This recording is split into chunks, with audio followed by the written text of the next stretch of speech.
One thing that really upset me when I was a kid was the fact that I knew what I wanted to be when I grew up. I wanted to be a psychologist. I loved psychology. I loved the way the brain works and why we do what we do and what prompts us to act a certain way. I loved that growing up, and unfortunately, I live in an Asian household. If you didn't know, I'm Asian.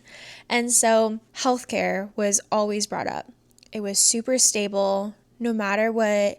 In the times, it was always something that was very much a foolproof job. A foolproof career was something in healthcare. And I get it. Now that I'm older, I can understand why healthcare is super important and that you're always going to have a job. They're always looking for healthcare providers, especially no matter what the times are, So I feel it was very valid. When I was growing up, I didn't like to do that. I still don't like to do that. I don't like looking at blood. I don't like looking at throw up. I don't want to be in charge of someone else's life. And I feel like that is that big burden that I didn't want to carry, but it was forced on me when I was a kid. All they wanted for me was to be successful. They're both immigrants who immigrated here, got a citizenship, worked their ass off. They went into the military. They served their country, and all they wanted was the best for me, and they didn't want me to have to struggle knowing that I could put myself in a career that was going to be successful and stable. I didn't get that growing up. I felt as if they were pushing me onto something that I didn't feel passionate about. It can go in either direction, right? You can find passion and comfort and drive in the medical field, but for me and myself, I was more creative. I wanted to express myself in ways that something the medical field could not offer me. I took the classes that were going to be more medical. At the time I was hoping to do nursing, so I was taking on the prereq classes that you would need to go in that direction, but I just wasn't interested. Didn't click for me. And it just was something that I didn't find passion with. It wasn't something that I was excited to do. And I actually worked at a hospital, not necessarily regarding patients, but I was in food service, delivering food to patients. I got to see how the nurses and doctors were up close and personal. I got to understand exactly what that whole space was and the appeal of it. And I was quickly turned off. And I am so glad that I did that, because if I went into it without any knowledge of that, I don't think I would have stuck around, or I would have felt burnt out. That's the thing when it comes to passion and finding things that actually light you up and drive you. I want to be older and feel passionate about what I want to do and how I want to serve my community and how I want to just show up in the world. And although the medical field is a great way to do all those things, it just wasn't something that I felt passionate about. At the time, I switched around. I was like, oh, maybe I'll be a radiation therapist. Maybe I'll be a nurse. Maybe I'll be this, and that. And I think that was the main thing, was I felt very lost of what I wanted to do. So I decided to fall back and figure out what I wanted to do. At that time, I was like, I love makeup. I want to do that. So I did makeup. I did a makeup school course. I did esthetician school. I continued on and did that. And I've been an esthetician now for about 10 years or so. Yeah, I think 10 years. That's a long time.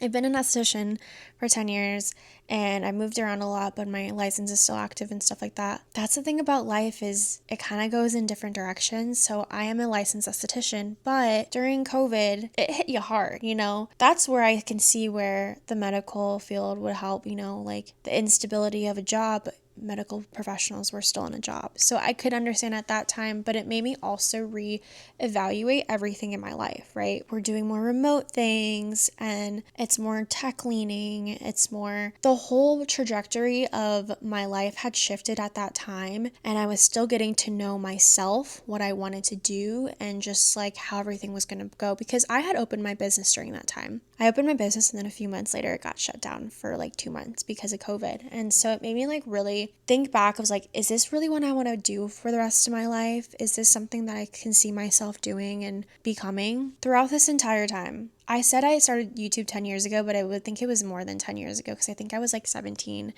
And I definitely have always created content. And I'm not an Instagram influencer. I'm not a YouTube influencer, but I've always stayed on YouTube.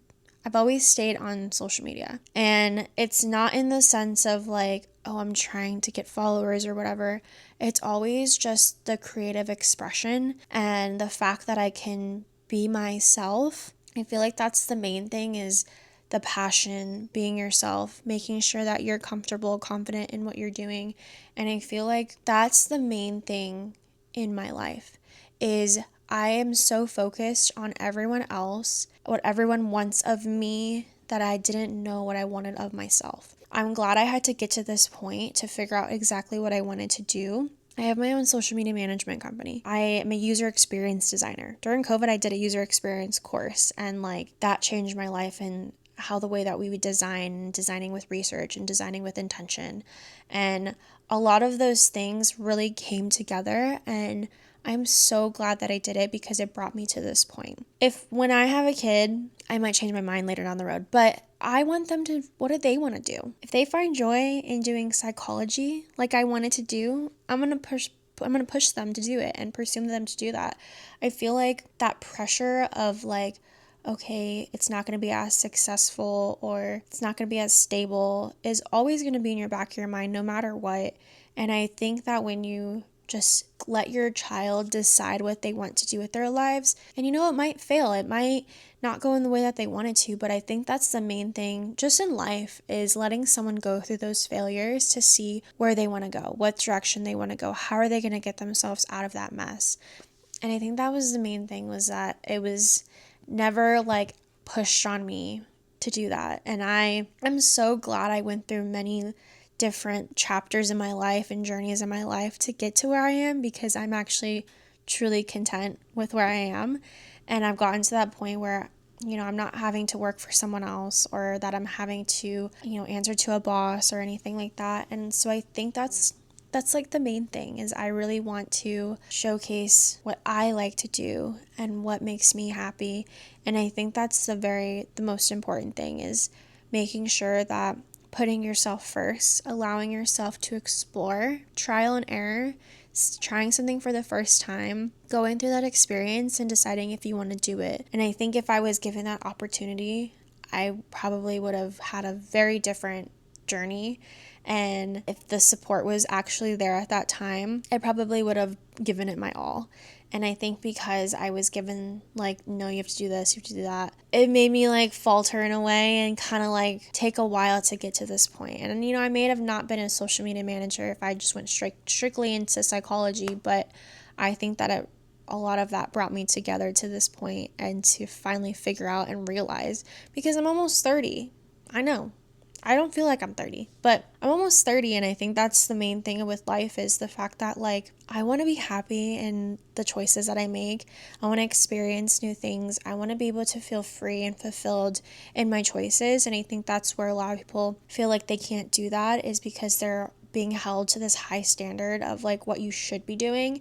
And as you get older, you realize that you don't care. Like, you don't give a fuck, like you don't care about what other people think. And I truly believe that, and I just want you to reach for your goals. As cheesy as that sounds, I want you to live your best life and what you feel comfortable with and how you want to live it. And if anyone has anything to say, like they're not a part of your journey, they have no say in your life. You're the only one that has to live with your decisions at the end of the day. So I definitely think that you should not listen to them and do things that make you happy. That is something that I will always say. So I hope you guys enjoyed this video. Please like and subscribe, and I will see you guys in the next video. Bye.